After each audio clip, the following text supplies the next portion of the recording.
सबसे दुख की बात, मैं कभी भी इस टॉपिक पर बोलने के लिए तैयार नहीं होता हूँ। बचपन से लेकर के आज तक हमारे दिमाग में हम तो सिर्फ इंसानियत को, मानवता को, आदमियत को महत्व देते हैं। जाति का कोई मतलब नहीं है। कहते हैं व्यक्ति कर्म से महान बनता है। जातियों में पैदा होने के बाद व्यक्ति कोई महान नहीं होता। कहने को बड़ी जाति में पैदा होने वाला व्यक्ति भी अपने कुकर्मों से बदनामी को प्राप्त और कलंक को प्राप्त हो जाता है।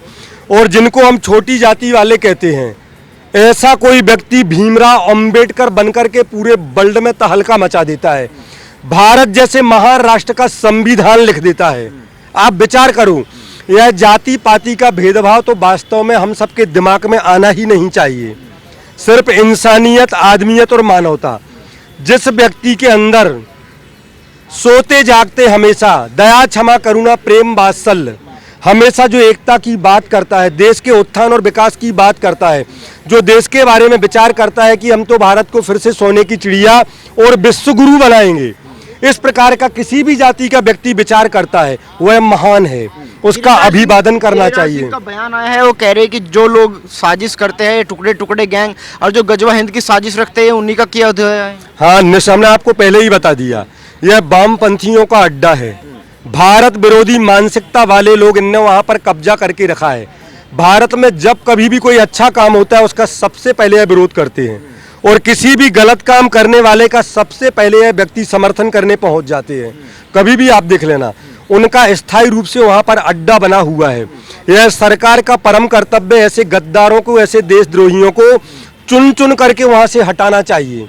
जब तक वहां पर वह अड्डा बना करके रखेंगे, और हमने तो सुना है कि उनको पूरी की पूरी छूट मिलती है, रहना, खाना, पढ़ना, करोड़ों रुपए का उनका खर्चा गवर्नमेंट उठाती है। और वहां पर तैयारी किस बात की होती है? करोड़ों रुपए जिस सरकार का खर्च करते हैं, जिस भारत देश का खर्च करते हैं, और भारत विरोधी मानसिकता से तैयार होकर के वह पढ़ते समय भी भारत का विरोध करते हैं, और पढ़ने के बाद भी उनको देशद्रोह और आतंकवाद को ही बढ़ावा देना है। चीन का हमेशा समर्थन करना है, भारत का हमेशा विरोध करना है। हम आपको पहले ही बता चुके हैं, अखिल विश्व में अगर भारत का सबसे बड़ा दुश्मन कोई देश है, उसका नाम है चाइना। और वहां पर चाइना के सपोले ही पल रहे हैं। इनको पूरी फंडिंग, वामपंथियों को, लेफ्टिस्टों को पूरी की पूरी फंडिंग चाइना से होती है। सब कामों का, अच्छे कामों का विरोध करना उनका परम कर्तव्य है। और जैसा उन्होंने कहा, बनियों और ब्राह्मणों को हटा दूं, दुनिया की कोई ताकत, पहली बात तो हमारे अंदर, हमारे मन में भारत में रहने वाली सभी जातियों का पूरा पूरा सम्मान है।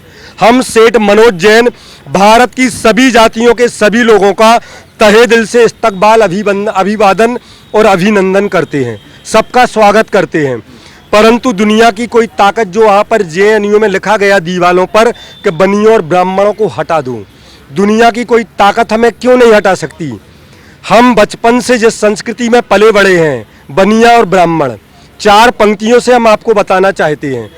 हम जब तक उस संस्कृति का पालन करेंगे, प्रभु हमारा साथ देगा, दुनिया में हमारा नाम रोशन होगा। कोई हमें कहीं से हटा नहीं सकता, न दिलों से हटा सकता है और न भारत से हटा सकता है। ये 4 पंक्तियां जो प्रत्येक बनिया और ब्राह्मण को बचपन से सिखाई जाती हैं। बहा दो प्रेम की गंगा दिलों में, प्रेम का सागर दिलों में, प्रेम का सागर, हमें आपस में मिलजुल कर प्रभु रहना सिखा देना, हमें आपस में मिलजुल कर प्रभु रहना सिखा देना।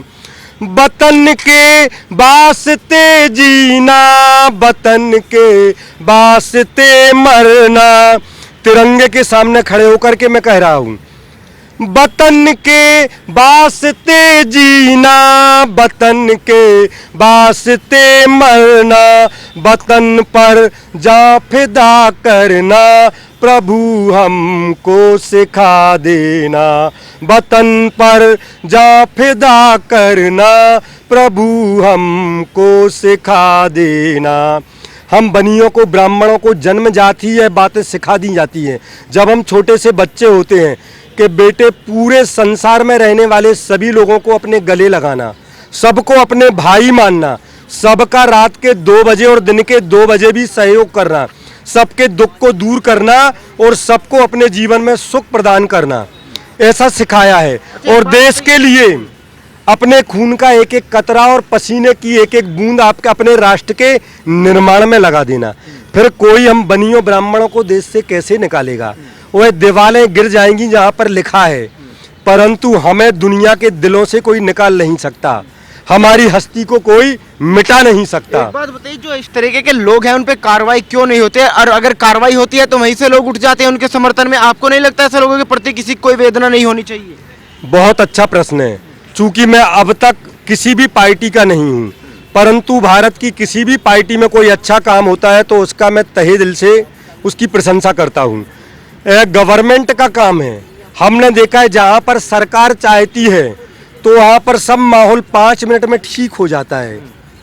अरे इनकी क्या औकात है? 10, 50, 100, 200, 500, 1000 ऐसे व्यक्ति जो वहाँ पर वामपंथी विचारधारा का, मतलब चीन की विचारधारा का, भारत विरोधी विचारधारा का, देशद्रोही विचारधारा का, आतंकवादी विचारधारा का, नक्सलवादी विचारधारा का निरंतर प्रचार प्रसार करने में लगे हैं। हमें सरकार पर भी संदेह होता है। जहां पर सरकार चाहती है तो वह मिनटों में गद्दारों को खदेड़ करके हटा देते हैं, माहौल ठीक ठाक हो जाता है। मैं मोदी से भी कहना चाहता हूं, आप भारत के प्रधानमंत्री हैं, आपको अर्जेंट में ऐसे गद्दारों को, देशद्रोहियों को वहां से चंद सेकंडों में हटाना चाहिए। एक बार उनको अल्टीमेटम, मतलब लास्ट वार्निंग, एक बार चेतावनी देकर के अर्जेंट में ऐसे गद्दारों को हटाना चाहिए। वरना मोदी जी याद रख लेना, अगर इसी प्रकार से देरी करते हुए चले जाओगे तो आज मात्र JNU में हो रहा है। पत्रकार भाई बड़े ध्यान से सुनना इस बात को। अभी एकमात्र JNU में उनने अड्डा बना के रखा है। जब कहते हैं गद्दारों को उनकी गद्दारी का दंड नहीं मिलता तो धीरे धीरे भारत के कई विश्वविद्यालय, कई यूनिवर्सिटी, कई कॉलेज, कई स्कूल, अलग अलग ऐसे हजारों स्थानों पर ऐसे सपोलों का पल्ला प्रारंभ हो जाएगा। फिर मोदी जी आप कुछ भी नहीं कर पाएंगे। देरी करने का मतलब है पूरे भारत को अंधकार में धकेलना, गर्त में धकेलना, पतन के मार्ग पर ले जाना। वह भले संख्या में 100, 200 या 500 या 1000 लोग हैं, परंतु उनकी पहुंच करोड़ों तक है, करोड़ों तक है। हमारे देश के बहुत से भेद ऐसे गद्दारों के द्वारा चाइना को भेजे जाते हैं। आर्मी के लोगों के बीच में घुस करके भी ऐसे गद्दार लोग जाकर के बड़े बड़े भेदों को लेने का प्रयास करते हैं और सब बातें चाइना को शेयर करते हैं। जगह जगह सब कुछ भारत के बारे में बताया जाता है कि यहाँ पर भारत में यहाँ पर हमला कर दो, सब ठीक ठाक हो जाएगा। फलाने स्थान पर भारत का सबसे महत्वपूर्ण अड्डा है, फलानी जगह पर भारत की बहुत महत्वपूर्ण वस्तुएं रखी हैं। यह सब ऐसे गद्दारों के द्वारा चीन के लोगों को बताया जाता है। अच्छा, जो JNU है यूनिवर्सिटी है पढ़ाई के लिए बनी है, लेकिन जिस तरीके से तमाम गतिविधियां हो रही है इसके पीछे आपको जो असली मकसद है वो क्या दिखाई देता है? जब ऐसे लोग, हालांकि JNU से बहुत बड़े महापुरुष भी निकले हैं, एक से एक बढ़ के लोग वहाँ से निकले हैं, परंतु वर्तमान समय में पिछले लगभग 15-20 सालों में जो वहाँ के बारे में सुन रहे हैं तो ऐसा लगता है वहाँ से पढ़ने वाले या इसी मानसिकता के लोग होते हैं क्या, जो नक्सलवाद का समर्थन करते हैं, आतंकवाद का समर्थन करते हैं, आतंकवादियों के फेवर में नारे लगाते हैं, आतंकवादियों के मरने के बाद लोगों से आग्रह करते हैं कि सबको उसकी अंतिम यात्रा में शामिल होना चाहिए।